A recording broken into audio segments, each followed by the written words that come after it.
Bom dia, pessoal. Eu queria gravar esse vídeo faz tempo já, sabe?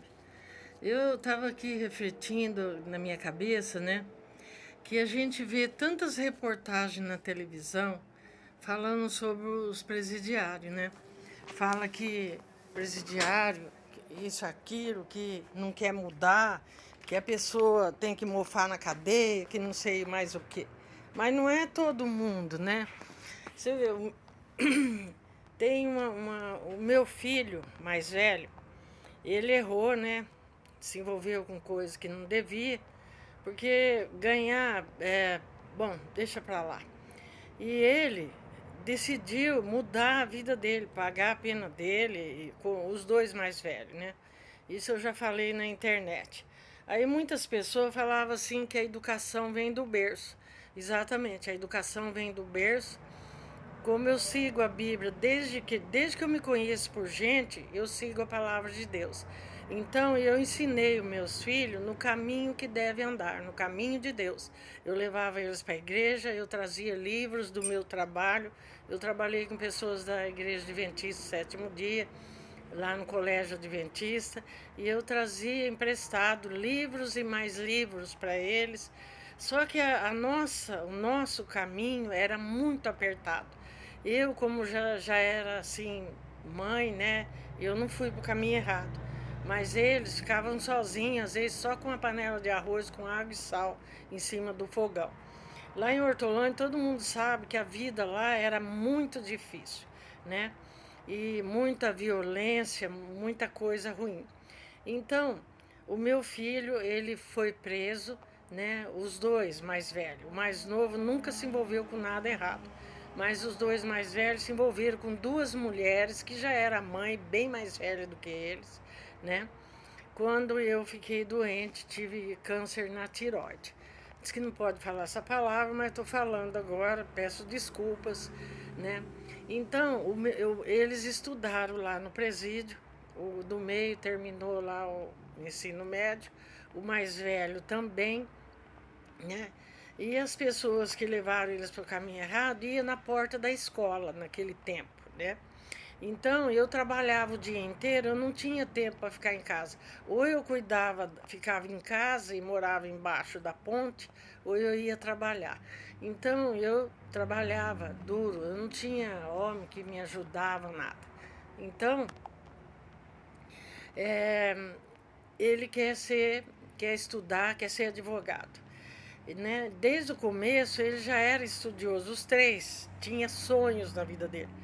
Só que muitas vezes a gente se aproxima de pessoas que destroem a vida da gente. Hoje eu aprendi que a gente não deve ficar perto de pessoas ruins, pessoas negativas, pessoas que só desejam mal para a gente, né? E dar uma de amigos. Ah, eu sou muito boa. É muito bom fazer caridade com as coisas dos outros, né? Mas em si próprio ser bom é mais difícil, né?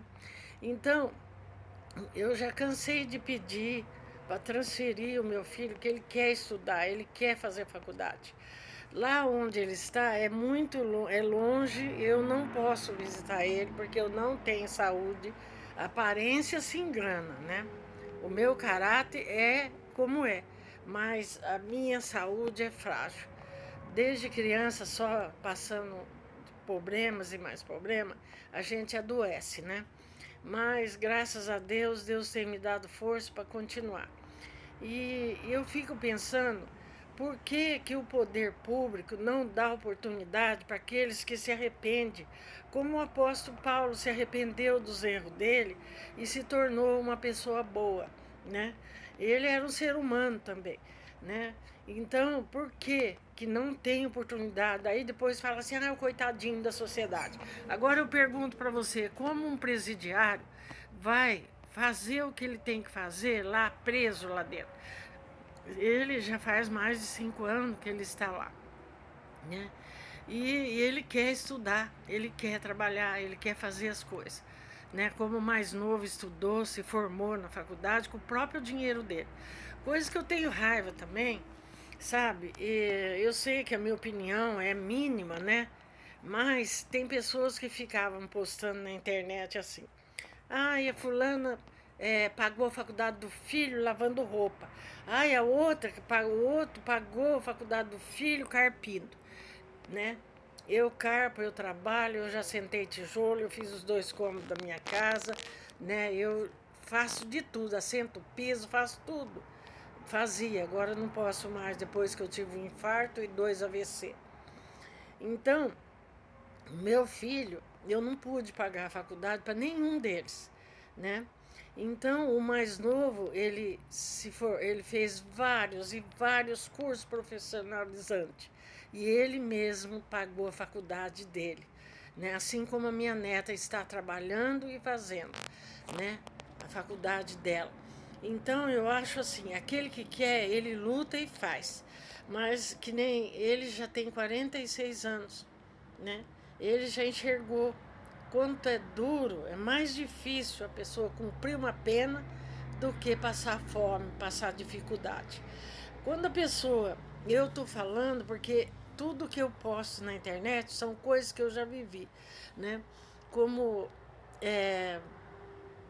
eu falo assim que é difícil, mas se a gente tiver fé, tudo dá certo, né? Falar bonito é fácil, o difícil é estar no lugar da pessoa. Como eu estava dizendo, o meu filho mais velho, ele errou a primeira vez, ele tinha 15 anos. Só que na hora ele errou e largou lá e não concretizou o erro dele. Mas a polícia pegou ele na hora que ele se arrependeu, né? Junto com o outro menino que já era experiente, né?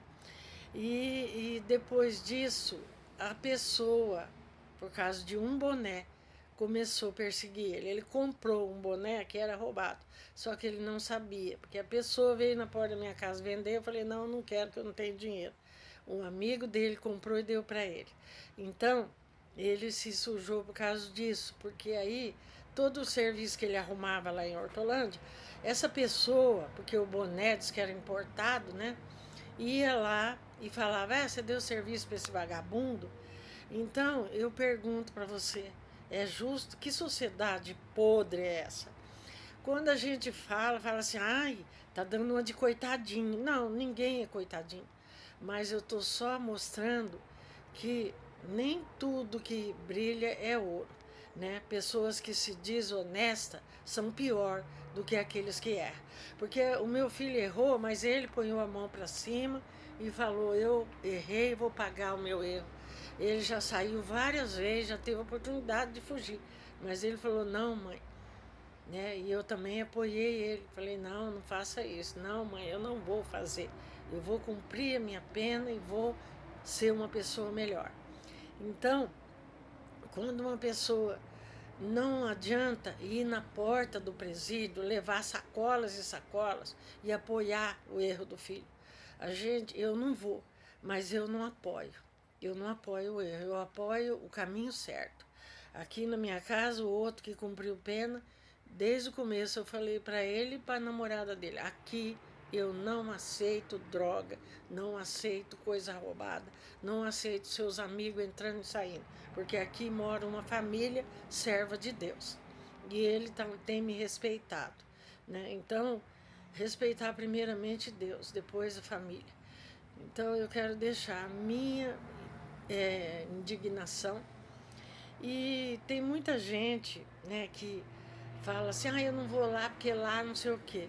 Toma vergonha na sua cara e para de pregar sobre o preconceito, sobre o racismo.